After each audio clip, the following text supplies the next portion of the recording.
So we're going to do something really simple today. We're going to revisit a very old technique that goes back to when I first started making cards, and that is masking. So what we're going to do is start with a layer that you want to work with. This is 5 by 3 3/4, and I made a mask that is the exact same size, but with a little oval cutout in the middle. And I'm just going to lay that on top, and you can tape it down if you want so it doesn't move. I kind of am pretty good at holding it down without it moving. Colors we're going to use are Fresh Freesia and as well as Pool Party. Just going to bring this a bit higher. I've got my craft mat here so that the surface is protected.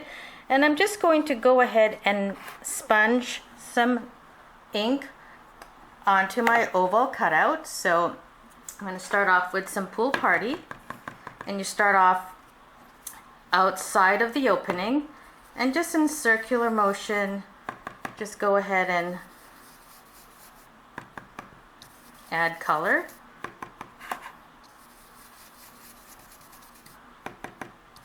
Oops. You can go ahead and take some washi tape to hold this down if you want. Again, I find that if I just put my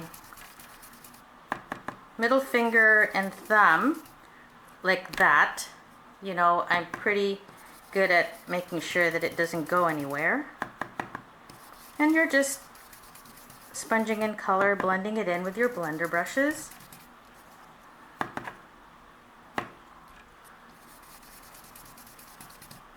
So keep going. I'm doing Pool Party here on the bottom, and then I'm going to add a bit of Fresh Freesia on the top.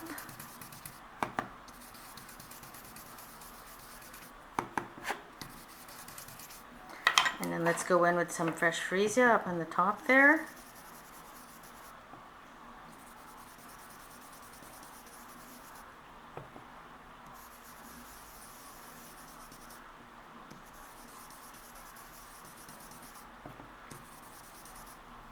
You can see if you lift it up, you'll see what you've got going. There's a bit of a, like a little oval frame there. And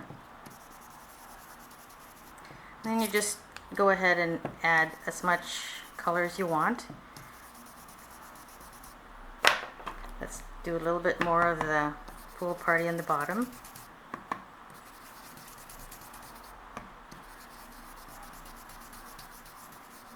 And I think that's all I'm going to do. So that's what you get. And the stamps that I'm going to use are from the Forever Fern stamp set. So I'm going to stamp first in Pool Party. Now let's, in Pool Party, just twice, kind of off there, and then there.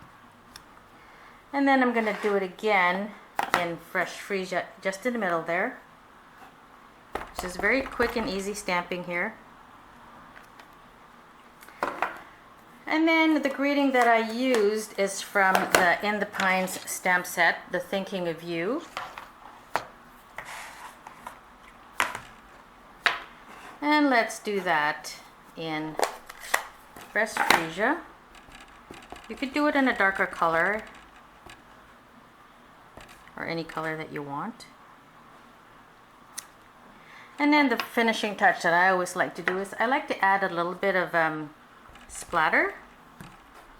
So just, this is the stamp set that I'm using from the Forever Fern stamp set. I do this quite a lot. I just want to add a little bit. And very easy, very fast. You've got your layer there for your card. And that took no time at all. And I forgot to show you the little border. This is just a mask, piece of photocopy paper that's slightly smaller than my base card, so that there's a border all the way around. And you're just going to go ahead and sponge ink on that border. So we're going to do the Fresh Freesia.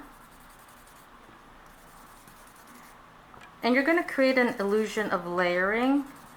It's going to look like you've layered your white card onto a fresh freesia cardstock, even if you really didn't. So you're just going to go ahead and blend that ink all around to create that frame, and you get this.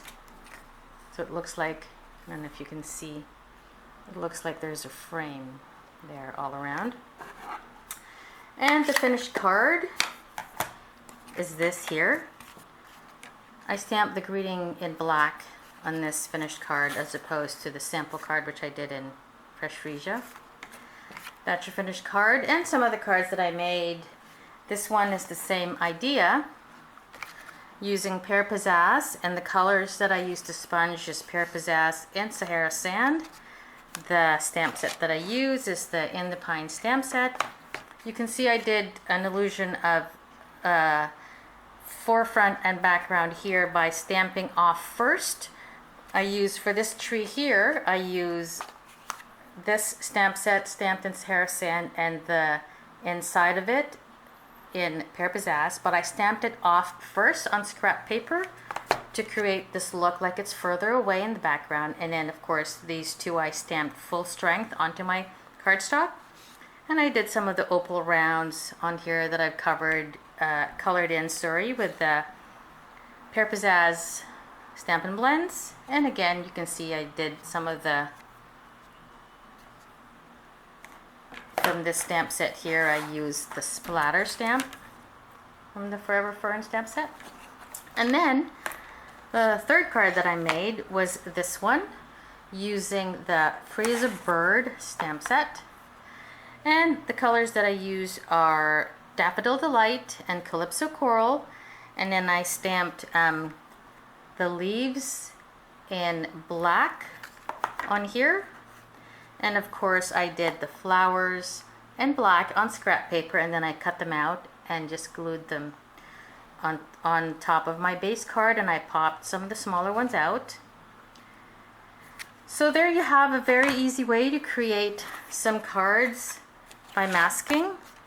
Again, masking is something that every stamper learns at the very beginning of their journey into making handmade cards, and then you kind of tend to forget about it and stop doing it because you learn all these other new techniques. But I thought we'd revisit it today because it really does create some stunning effects. So here's all the cards that we made. Let me get this mat out so you can see it better. I hope you enjoyed this little quick tip and tutorial about masking and that you try it out. Don't forget to subscribe. The button to subscribe is the red square on the bottom right hand side of the video. Glad you visited today, and we'll catch you again at the next Sunday tip. Quick tip for Sundays. The quick tip Sundays are going to be every other week now, so every second and fourth Sunday of the month. I'll catch you at the next one. Thanks for watching, everyone.